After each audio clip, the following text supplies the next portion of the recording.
Ardiɗo huwoɓe ha fada wato Chief of Staff Mustafemi Bajabiamila on wakilti Tinubu ha jonde ngam tiggugo komiti man. Bajabiamila wi andugo ɗuɗoral ummatore ɗum hunde kimmininde on ha doggingo kuuɗe gomnati, sakkontama hedi taskitiggo kuuɗe weltinoje ngendam bananta nyiɓugo cuuɗi nyawtorɗi, be nanta jangirle, be nanta rentu, be ko nandi non. Tinubu tefi hukumaji gomnati ɗi ɗum larani fuu hauta hoore, nden ɗum hutinira be fasahankeku hedi doggingo limgal majum ngam heɓugo limgal cahingal. Ministajo cakol kubaruji Alhaji Mohammed Idris laatiɗo wakilijo ha komiti man wi andugo ɗuɗoral ummatore wallitan gomnati ha taskitiggo kala shiryaji muɗum fuu. Ardiɗo hukuma hakkilanki limgal ummatore ha lesdi Nigeria wato Chairman National Population Commission NPC bo sakatarejo komiti man Alhaji Nasir Isa Kwarra wi hukuma man arti fuɗɗi taskara limugo ummatore be ci'e ha lesdi Nigeria hautade be hukumaji gomnati ɗi ɗum larani. Alhaji Atiku Bagudu on Ministajo Budget and Economic Planning bo ardiɗo komiti majum.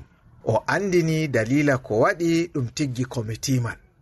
Ne shugaban ƙasa Asiwaju Bola Ahmed Tinubu mai girma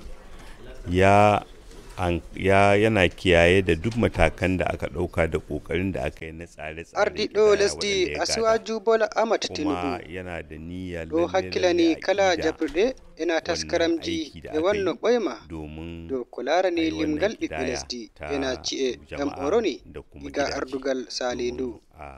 Ngam majum oɗo be anniya yi'ugo kuugal ngal ɓe fuɗɗi ɗum heɓi nasaraku yettingo ngam yi'ugo ɗum limi ci'e ena ɓiɓɓe lesdi. Lattake hunde on tilimɗum mastin andugo limgal ɓiɓɓe lesdi ena ci'e woni nder lesdi ndin. Kanjum waɗi o tiggi komitiru ndu hawtande e yowangu en hakke wallitiggo nonno wurtinta dabareji ta laabi kanɗi ngam heɓugo kuje ɗi marata haaje ngam nasaraku kuuɗe ɗen. Kujeji en marata haaje bo ɗum hawti bana ceede ena luttuɗi wallinde tefata iga kawtal lesɗe yaasi. E nane ma wowi wallitiggo en ha kuuɗe ko nandi banni malla bo luttuɗi lisal huɓɓirde gomnati hakkunde diwalji ena hukumaji pamari ngam laarugo ko en mari nden ko en marata haaje ngam yi'ugo nasaraku doggingo kuuɗe ɗen nder wakkati. Ko domin a yi wannan aiki cikin biznillahi ta'ala cikin sauri. Komitiwa majum umrama dow wurtina rahotowol muɗum aranol nder asaweje tati. Iga hitande 2006 on lesdi Nigeria wairi doggingo limgal ummatore ha lesdi ndin.